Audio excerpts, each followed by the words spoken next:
네, 오늘은 베드로전서 4장 1절부터 5절, 12절부터 19절의 말씀 본문을 가지고 고난의 유익이라는 제목으로 말씀을 전하도록 하겠습니다. 이 본서가 기록된 때는 주 64년 경으로요, 네로에 의해서 기독교 박해가 시작된 시기였습니다. 성도들은 네로 황제에게 아주 가혹한 강한 핍박을 받고 순교를 당했습니다. 이러한 상황 속에서 그 고난의 그 이유가 무엇인지를 알 수 없어서 이제 성도들이 아주 혼란스러워했는데요. 베드로 사도는 이 고난이 왜 왔는지, 고난을 그 이유에 대해서 이제 설명을 하는 것입니다. 베드로는 이제 한마디로 말씀하는 게 이것입니다. 고난은 우리의 유익을 위해서 하나님이 주신 것이다. 고난은 복된 것이다. 우리를 유익하고 우리를 구원의 길로 이끄는 도구다. 그러므로 고난을 끝까지 견뎌야 된다라고 말씀하는 내용이 되겠습니다. 자, 그러면 이제 고난의 이제 유익을 이제 살펴보면은요, 이제 첫 번째로 죄를 그친다라고 말하고 있습니다. 죄를 그치기 위함이다. 1절입니다. 자, 그리스도께서 이미 육체의 고난을 받으셨으니 예수님께서 십자가에서 모진 핍박과 고난을 받으셨잖아요. 그러니까 너희도 같은 마음으로 갑옷을 삼으라. 갑옷을 삼으라는 거는 마음을 이제 각오를 단단히 하라는 거예요. 예수님처럼 나도 고난을 받겠구나. 예수님이 가신 그 길을 나도 가야만 되는구나. 이 고난을 내가 피할 수가 없구나. 받아야 되는구나. 이렇게 이제 각오를 하라는 거예요. 왜 고난을 이제 주시냐면은 육체의 고난을 받으면 죄를 그치게 된다는 것입니다. 육체의 고난을 받으면 죄를 그치게 된다. 그래서 죄를 그치고 그 후로는 다시 사람의 정욕을 따르지 않고 하나님의 뜻을 따라서 살게 된다. 그 육체의 남은 때를 살게 된다는 것입니다. 이것이 바로 고난의 유익이라는 것입니다. 고난을 받으면은 그 다음부터는 사람의 정욕을 따라서 이 세상 따르고 내 뜻과 욕망을 따라서 살아가던 그 인생이 변화된다는 거예요. 그 인생을 완전히 버리고 하나님께 헌신하는 그런 삶으로 인생이 변화된다는 것이죠. 그것을 위해서 하나님은 이제 고난을 주셨다는 그러한 말씀인 것입니다. 그래서 이 초대교회 성도들도 예수를 믿었지만 지금도 마찬가지지만 이제 그 당시의 불신자들 굉장히 타락했습니다. 그들이 이제 예수를 믿고 교회로 들어왔지만 한순간에 변하는 게 아니잖아요. 그래서 예수를 믿었으면 이제부터는 하나님의 뜻을 위해 살아야 돼요. 내 뜻과 욕심과 욕망을 버리고, 왜냐하면 예수의 피값으로 우리를 사신 거예요. 하나님의 종으로. 하나님의 뜻대로 살아야 되는데 이거를 이제 버릴 수가 없는 거예요. 이게 버리지를 못하고 다시 또 죄로 돌아가고. 근데 하나님은 그래서 이제 그 네로 황제를 통해서 핍박을 주셨다는 거예요. 이 고난을 통해서 죄를 완전히 이제 끊어버리도록. 그러니까 그 고난을 받으면 거기서는 진심으로 이제 내가 고난이 너무 힘드니까 하나님께 정말 헌신하게 된다는 거예요. 하나님 뜻을 위해서만 살겠습니다. 나를 고난에서 풀어주세요. 자꾸 그러면 죄를부터 막 버리려고 막 하니까 그렇게 해서 이제 거기서 삶이 이제 변화가 된다는 거죠. 그래서 고난은 하나님의 뜻을 살도록 우리의 인생을 변화시켜주는 그런 도구가 되는 것입니다. 여기 사람의 정욕과 하나님의 뜻을 비교해보면은 사람의 정욕은 복수로 되어 있고 하나님의 뜻은 단수로 되어 있어요. 사람의 정욕은 여러 가지예요. 돈도 벌고 싶고 뭐 이쁘게도 되고 싶고 성공도 하고 싶고 뭐 여러 가지잖아요. 그러니까 이걸 위해 살다가 또 이걸 위해 살다가 막 일관성이 없고 요동하면서 변덕스러운 그런 삶을 살게 되는 거죠. 거룩의 열매를 맺지 못하고 내 감정에 따라 이끌리면서 요동하면서 그런 이제 삶을 이제 살아가게 된다는 것입니다. 하지만 하나님의 뜻을 위해 살 때 하나님의 뜻은 한 가지예요. 하나님의 영광이고 하나님 사랑, 이웃 사랑이에요. 그것을 향해서 우리가 살아갈 때 우리의 삶은 일관성이 있게 되는 것이죠. 그래서 이제 그때부터는 확실하고 거룩한 목적이 있어요. 신실하게 살게 되는 거예요. 요동하지 않으면서 그러면서 거룩한 열매를 맺으면서 복된 삶을 살아가게 되는 것입니다.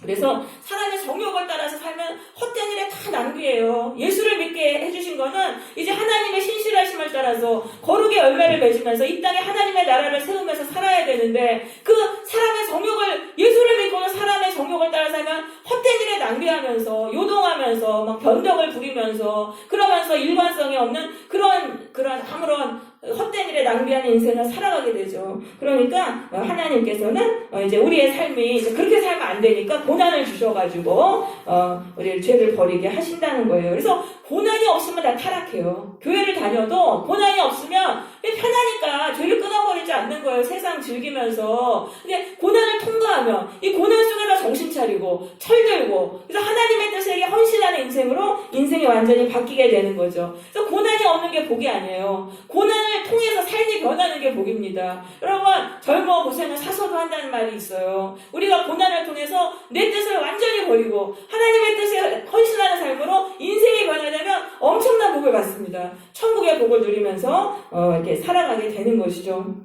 3절에 보시면 너희가 음란과 정욕과 술취함과 방탕과 향락과 무법한 우상숭배를 하며 이방인의 뜻을 따라 행한 것이 지나간 때로 족하도다. 그러니까 예수님 믿지 않으면 불신자는 다 이렇게 살아가는 거예요. 왜냐하면 인생의 고통과 허물을 극복할 수가 없는 거예요. 그러니까 이 쾌락을 통해 가지고 자꾸 이런 것들을 이제 채우면서 살아가는데 이제 이때 다 그거는 이제 족하다는 거예요. 또 그거를 예수님을 믿고 난 이후도 그걸 즐기려고 그런 생각을 하지 말라는 거예요. 왜냐하면 예수님을 나의 구원자예요. 인생의 고통에서 해방해 주신 예수님을 만났으니까 과거의 그런 것을 통해 가지고 우리 그런 것들을 따르는 그런 것을 이제는 완전히 끊어버리라는 거죠. 왜냐하면 그런 것들이 사탄의 미끼예요. 우리를 쾌락으로 자꾸 유혹해 가지고 이 하나님의 뜻대로 살지 못하게 하고 하나님이 주신 천국의 복을 받지 못하게 만드는 사탄의 미끼라는 거예요. 그래서 단번에 끊어버리는 거예요. 단번에 끊어버리는 거예요. 질질 그거 끌려가면서 그냥 그렇게 살지 말고 그냥 단번에 끊어버려라. 여러분들 끊어야 될 거 단번에 끊어버리세요. 지나간 대로 조카도다. 여태 즐겼으면 됐지 뭘 또 즐길 생각을 하십니까? 내가 끊어야 될까 이제 다 끊어버리고 하나님께 전적으로 헌신된 삶을 우리가 사시기를 바랍니다.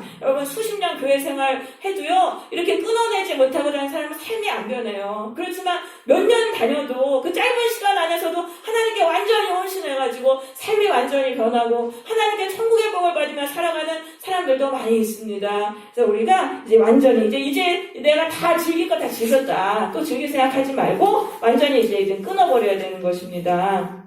4절에 보시면 너희가 그들과 함께 극한 방탕에 다름질하지 않는 걸 그들이 이상히 여겨 비방한다고 되어 있습니다. 또 우리가 이제 바른 길 가려고 할 때 이게 쉬운 게 아니에요. 우리가 이제 과거에 세상의 정욕 따라서 그런 삶 살다가 이제 돌아서서 하나님의 뜻을 위해 살려고 할 때 사람들이 막 비난한다는 거예요. 비방하고 미친 사람 취급하고 왜냐하면 자기들이 멸망의 길 같이 가야 되는데 이 사람이 이제 생명의 길로 가니까 그냥 다 달라붙어가지고 이제 막 못 가게 한다는 거죠. 그런데 그때 우리가 이걸 견뎌야 된다는 거예요. 그때 견뎌야 돼. 왜냐하면은 그들이 산자와 죽은 자에게 심판하기로 예비하신데 예수님이죠. 예수님이 이제 모든 사람들을 심판하시는 때가 있어요.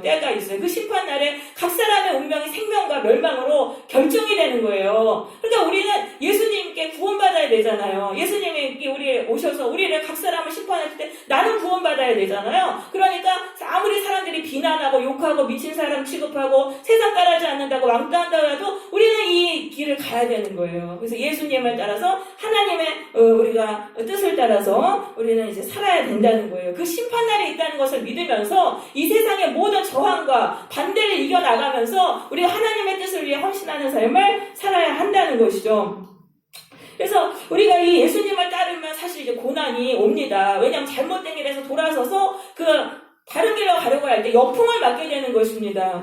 왜냐하면은 우리가 뭐 깡패 조직에서도 있던 사람들이 나중에 깡패 그 조직에서 나오려고 그러면은 어떻게 됩니까? 거기서 또 깡패 조직에서 나오려고 할 때 쉽게 놔주지를 않는 거예요. 그 단체로 막 매를 맞고 그런 일을 통과해서 나와야 되는 거예요. 영적인 세계도 마찬가지예요. 여태까지 사탄 마귀를 섬겼는데 거기서 빠져나오려고 할 때 그런 저항들을 받게 된다는 거죠. 근데 그것을 우리는 견뎌야 되는 거예요. 그 고난을 이겨야지만 우리가 이 생명과 구원을 받을 수가 있는 것입니다. 여러분 이 술과 마약이나 무슨 도박 같은 거 또 무슨 담배 같은 걸 끊을 때도 이 금단 현상이 일어납니다. 갑자기 무슨 불안과 허탈감, 구토, 환각 이런 것들이 금단 현상이 일어납니다. 왜냐하면 이게 체내의 그 독소가 배출되면서 몸이 정상으로 돌아올 때는 이런 현상이 일어난다고 그래요. 그러니까 우리도 마찬가지죠. 예수님을 따라 생명의 길, 구원의 길, 진리의 길을 가려고 할 때 이러한 고난이 반드시 오게 된다는 것을 우리는 깨닫고 이것을 우리가 견뎌야 된다는 것이죠.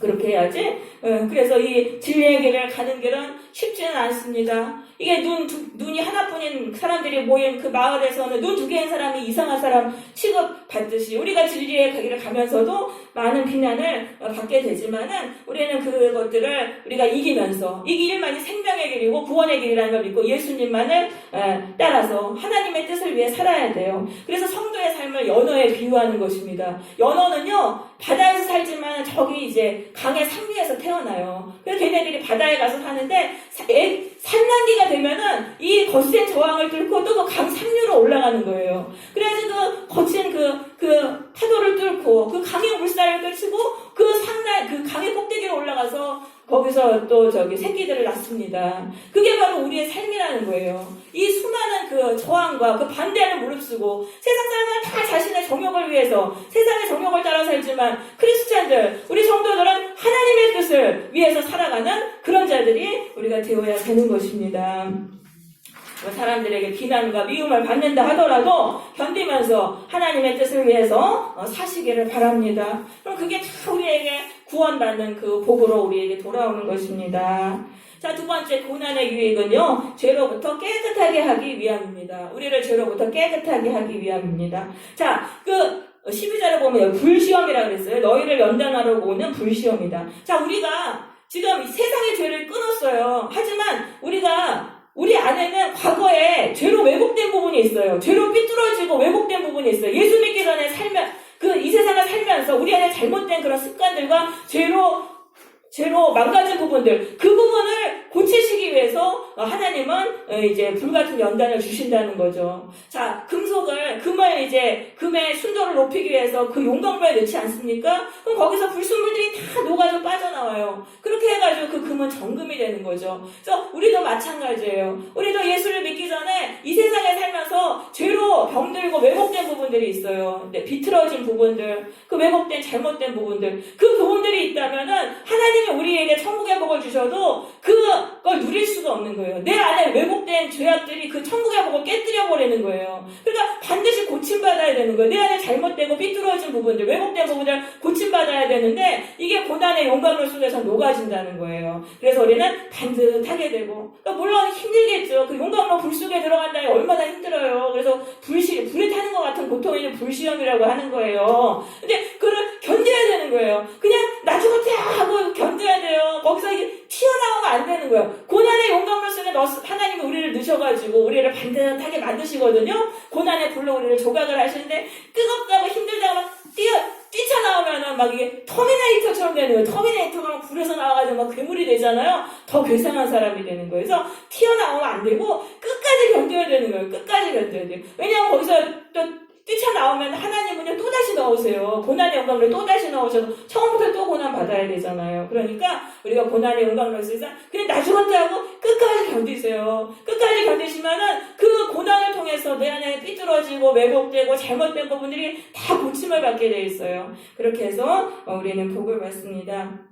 네, 그래서 우리가 이 만사가 형통하게 좋은데 이 죄를 고침받지 않고 형통을 누리는 거, 그거는요 거기서는 완전한 형통을 누릴 수 없어요. 내 안에 죄가 있는데 하나님은 천국의 복을 주셔요. 그런데도 내 안에 뭔가 이렇게 알 수 없는 불안과 두려움이 있는 거예요. 죄에서 고침받지 못하면. 그리고 결국은 내 안에 죄가 그 천국의 복을 깨뜨려 버려요. 그러니까 고난을 통과해야 된다는 거예요. 고난을 통해서 내 안에 버려야 될 거, 고침받아야 될 거 다 고침받고 반듯하게 되고 깨끗하게 되잖아요. 그렇게 되면은 하나님이 이제 복을 주셔도 그때는 완전한 평화를 누려요. 그리고 그 복이 나한테 견고하게 계속적으로 이제 이렇게 되고 만사형통의 복을 누리게 되는 거예요. 그래서 고난을 통과해야지만 만사형통이에요. 예수 믿으면 그 만사형통이라 그러는데 그렇지 않아요. 예수님을 통해서 고난을 통과해서 죄를 버리면 만사형통인 거예요. 그 전에는 하나님은 자꾸 우리에게 고난을 주셔서 그래야지만 우리가 이제 천국의 복을 누릴 수 있잖아요. 그래서 우리가 고난을 견뎌야 돼요. 고난 속에서는 내가 아름답게 다듬어지는 거예요. 다듬어지는 거니까 우리는 견디고. 그래서 히브리서 12장에 보면은 징계를 받을 때 그게 즐거워 보이지 않고 슬퍼 보이지만은 그럴 걸 통해서 연단을 받으면은 의와 평강의 열매를 맺는다. 의로운 사람이 되고 평강의 열매가 되는데 이제 징계는 그냥 떠나가는 거예요. 고난은 저절로 사라진다. 그러니까 내가 충분히 변화되면 고난은 저절로 사라지는 거예요. 그러니까 고난이 떠나가게 해달라고 기도하지 말고 내 죄를 고치기 위해서 우리는 기도해야 됩니다. 그래서 예수 뭐라고 말씀하시냐면 그러므로 피곤한 손과 연약한 무릎을 일으켜 세우고 너희 발을 위하여 고등개를 만들어 저는 다리로 하여금 어그러지지 않고 고침을 받게 하라. 그러니까 그 고난 중에서는 나의 죄를 보라는 거예요. 내가 고쳐야 될 죄가 무엇인가? 내 안에 버리지 못한 이 죄를 고침받기 위해서 간절히 기도하라는 거예요. 그러면 고난은 저절로 사라지게 된다는 것이죠. 자, 12절에 보시면 사랑하는 자들아 너희를 연단하려고 오는 불시험을 이상히 여기는 것 같이 이상히 여기지 말고 이거 당연한 거라고 여기라는 거죠. 오히려 너희가 예수님의 고난에 참여하는 것으로 즐거워하라. 그러면은 그의 영광을 나타내실 때 너희도 즐거워하고 기뻐하라 하려 함이라. 영광을 나타내신다는 건 예수님이 우리에게 천국의 복을 주시려고 오세요. 예수님은요 수시로 오시는 거예요. 오셔서 각 사람을 심판하시고 상과 벌 결산하시고 또 가셨다 또 오시고 예수님이 오시는 때가 있어요. 그럴 때 우리가 예수님을 처럼 고난받은 사람은 그때 우리는 다 복을 받아요. 그 구원의 복을 받고 인생의 저주에서 풀려나고 놀라운 복을 받습니다. 그러니까 지금 우리가 고난이 올 때 그럼 내가 이것만 견디면 내가 예수님께 천국의 복을 받겠구나 이렇게 생각하면서 기뻐하라는 거예요. 기뻐하고 즐거워하라. 그러니까 짜증 부리지 말라는 거예요. 왜 이 고난이 왔나? 이 고난을 견뎌야 되는데 막 짜증내고 그러지 말고 이 고난을 기쁘게 받으라는 거예요. 내가 이것만 잘 버티면은 내가 예수님께 천국의 복을 받고 복된 인생이 되겠구나 이렇게 생각하면서 기뻐하면서 고난을 받으라. 그래서 예수님께 우리가 구원 받으려면 반드시 우리 십자가의 길을 통과해야 돼요. 고난을 통해서 내가 바르게 되고 그 고난을 인내하는 걸 통해서 내가 고침받고 천국의 복을 받는 것이죠. 그래서 노 크로스, 노 크라운이라는 말이 있습니다. 십자가가 없으면 면류관도 없어요. 고난 싫어, 나 복만 받을 거야. 그게 될 수가 없다는 거예요. 고난을 통해서 다 고침받고 우리는 천국의 복을 받게 되는 것입니다. 근데 이제 성도가 받는 불시험은 두 가지가 있어요. 14절입니다. 예수님의 이름으로 이제 받는 그 고난이 있고요. 그 15절은요, 죄로 인해서 받는 고난이 있어요. 자, 누구든지 살인이나 도둑이나 악행이나 남의 일로 간섭하는 자로 고난을 받지 말라 그랬잖아요. 죄 때문에 받는 고난이 그게 두 가지가 있어요. 14절입니다. 예수님의 이름으로 치욕을 당한다는 거는 내가 신앙으로, 내가 예수님처럼의 뜻을 따라서 하나님을 헌신하려다가 당하는 고난이죠. 그걸 받으면 그 사람은 구원의 복을 받는다는 거예요. 성령이 그 사람과 늘 함께 하시고 성령이 지켜주시고 능력 주시고 세상을 이기게 하시고 고난도 이기게 하시고 그렇게 해서 결국은 구원의 복을 받는다는 거죠. 그런데 그렇지 않고 자신의 죄로 인해서 고난을 받는 것은 아무런 유익이 없어요. 그건 하나님의 영광을 가리우고 그것으로 그렇게 고난받아가지고 고난 아무리 받아봤자 그거는 구원을 받지 못한다는 것입니다. 그래서 우리가 내가 내 죄 때문에 구원받는 그런 고난받는 그런 일 하지 말고 또 착각하지도 말아야 돼. 내가 내 죄 때문에 고난받으면서 하나님을 위해서 고난받는다고 우리가 착각하지도 말아야 되는 것입니다. 잠언서 19장 3절에서 사람의 미련함으로 자기 길을 굳게 하고 마음으로 여호와를 원망하느니라라고 되어 있습니다. 내가 잘못해놓고 하나님이 나에게 고난 주셨다고 원망하는 그런 건 어리석고 미련한 것입니다. 그렇게 하지 말고 우리가 이제 나의 죄를 이제 버려야죠. 나의 죄는 내 죄 때문에 고난받지 않도록 해야 되고 특별히 남을 간섭하지 말아야 돼요. 남을 간섭하면은 고난을 받게 돼요. 나랑 상관도 없는데 그 사람 참견하고 간섭하고 뒤에서 험담하고 이렇게 하면 안 받아도 되는 쓸데없는 고난을 우리는 이제 받게 되는 것이죠. 그래서 그런 것을 하지 말고 우리가 이제 남의 간섭할 생각은 이제 다 버리고 우리가 각자가 하나님 앞에서 살아가는 거예요. 하나님께 구원받기 위해서 최선을 다하면서 살아가는 것입니다. 그래서 하나님이 나를 어떻게 보시는가 그게 중요한 거예요. 남이 나를 어떻게 보고 내가 다른 사람을 어떠한 신경 쓸 필요가 없고 하나님 앞에 우리가 바르게 살려고 그렇게 해야 되는 것입니다. 16절입니다. 만일 그리스도인으로 고난을 받으면 부끄러워하지 말고 도리어 그 이름으로 하나님께 영광을 돌리라. 그래서 이제 그리스도인이라는 이름 예수쟁이라는 뜻이죠. 당시에 이제 성도들 예수쟁이라고 사람들이 불렀어요. 비아냥거리면서 조롱하면서 불렸는데 그 이름을 부끄러워하지 말고 나를 참으로 예수님을 믿는 사람으로 만들어주신 하나님께 감사와 찬양을 드리라라고 이제 말씀하십니다. 그래서 고난의 이제 세 번째 유익은요, 17절에 이제 나오는데요, 심판날에 구원을 받게 된다. 예수님이 온 세상을 심판하시는 하시는 날이 있어요. 각 사람이 행한 대로 멸망과 구원으로 이렇게 각 사람의 인생의 운명을 결정하시는 그 날이 있어요. 그 날에 우리가 구원을 받게 하시기 위해서 하나님은 미리 고난을 때리신다는 거예요. 그러니까 미리 매를 맞고 정신 차려가지고 죄를 버리게 하심으로 그 심판 날에는 이제 구원을 받게 하시려는 것이다. 이제 그것이 바로 고난을 주신 이유가 되겠습니다. 자, 그래서 이 하나님의 집에서 심판을 시작할 때가 됐다. 그래서 먼저 성도들부터 이제 예수님이 오셔가지고 성도들부터 심판하시고 그 다음에 이제 불신자들을 심판하신다는 거예요. 그럼 불신자들은 복음을 순종하지 않았기 때문에 그냥 죄를 즐기면서 막 사는 거예요. 그냥 죄가 무서운 줄도 모르고 막 살았어요. 그러니까 이 사람들은 그냥 다 멸망으로 떨어지는 거예요. 그래가지고 성도들은 근데 고난의 매를 통해가지고 이게 죄가 무섭다는 거 알고 심판이 무섭다는 거 알았잖아요. 그러니까 죄를 버렸기 때문에 성도들은 거기서 이제 심판을 피한다는 거죠. 그러니까 성도들은 먼저 울고 나중에 웃는 거예요. 먼저 이 죄 때문에 고난받고 나중에는 정말 구원받게 돼요. 근데 불신자들은 처음에는 그냥 웃어요. 왜냐하면 그냥 죄 때문에 받는 고난이 없잖아요. 근데 나중에는 울게 된다는 거죠. 그래서 우리는 이제 세상으로 가려고 하면 안 돼요. 그러니까 나는 예수 믿느라고 이제 죄에서 고침받느라고 이렇게 힘든데 세상 사람들은 그런 고난이 없으니까 막 부러워가지고 나 세상으로 가려다. 그러면 안 되는 거예요. 세상에는요 구원이 없어요. 거기는 영원히 사탄에 의해서 막 미혹되다 멸망으로 다 멸망형으로 떨어지는 거예요. 그러니까 우리가 예수님을 꼭 붙잡고 이 길이 아무리 힘들어도 이 길이 바른 길이구나 이런 걸 깨닫고 우리는 예수님을 믿어야 되는 것입니다. 그리고 19절에 의인이 겨우 구원을 받고 있는다고 돼 있어요. 경건하지 아니한 자와 죄인은 어디에 서리요. 그러니까 구원의 문은 굉장히 좁은 거예요. 우리가 예수님을 믿고 그 고난의 불시험을 통과를 해가지고 그렇게 해가지고 죄로부터 정결하게 되는 의인이 되어야지만 우리는 구원을 받게 된다는 거죠. 그래서 우리가 이게 각오를 단단히 하고 구원의 길은 좁은 길이구나. 그냥 교회 다니면서 이게 해갖고는 안 되는구나. 고난을 내가 통과해야 되겠다. 이렇게 이제 생각을 해야 되는 것입니다. 그래서 그러므로 하나님의 뜻대로 고난을 받는 자들. 그래서 하나님의 뜻대로 우리는 이제 고난을 받습니다. 죄를 버리고 구원받게 하시려고 이제 고난을 주시는 거예요. 그러니까 또한 선을 행하는 가운데 그 영혼을 미쁘신 창조주께 의탁할지라. 선을 행하라는 거예요. 고난을 받으면서 보복하지 말라는 거예요. 핍박자들한테 안가품을 하거나 보복하지 말라는 거예요. 그 사람들은 하나님의 도구예요. 나를 사람 만드시기 위해서 나를 괴롭히고 나를 미워하고 그걸 통해 가지고 내가 하나님 앞에 정결하게 하시는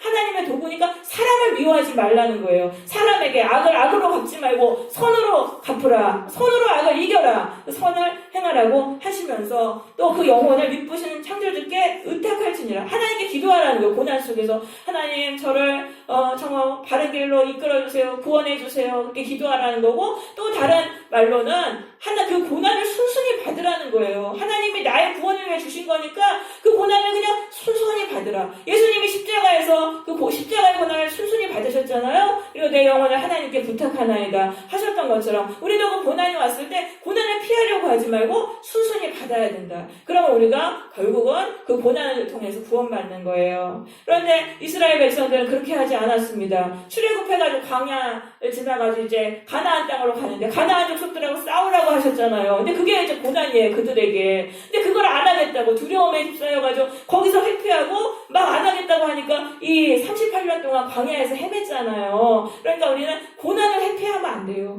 고난을 회피하고 하나님은 고난을 주시고 고난 통해서 복을 주시는데 고난을 회피하고 요리 피하고 조리 피하면은 끝없이 방황하고 아무 열매 없는 그렇게 헤매는 인생만 낭비하면서 살아가게 됩니다. 그래서 고난을 회피하지 말고 고난을 그냥 감사함으로 받으시면서 이 고난을 통해서 우리가 하나님을 더욱더 나의 죄를 고침받기 위해서 기도하시기를 바랍니다. 그러면은요 자꾸 내가 고침받게 돼요. 자꾸 회개하면서 고난 속에서는 진심으로 회개가 나와요. 눈물이 나오면서 정말 나를 고치려고 정말 기도하게 돼 있어요. 그럼 거기서 내가 고침받게 되고 그러면 또 내 인생이 달라져요. 그 심판이 왔다 가도 떠나거든요. 그런 걸 또 체험하면은 참 너무 하나님께 감사하고 그러니까 그 과정에서도 다 은혜인 것입니다. 그렇게 해서 우리가 이 고난을 끝까지 인내하심으로 이것을 통해서 우리가 참으로 정결한 사람이 되어서 하나님께 놀라운 복을 받는 성도들이 되시기를 바랍니다.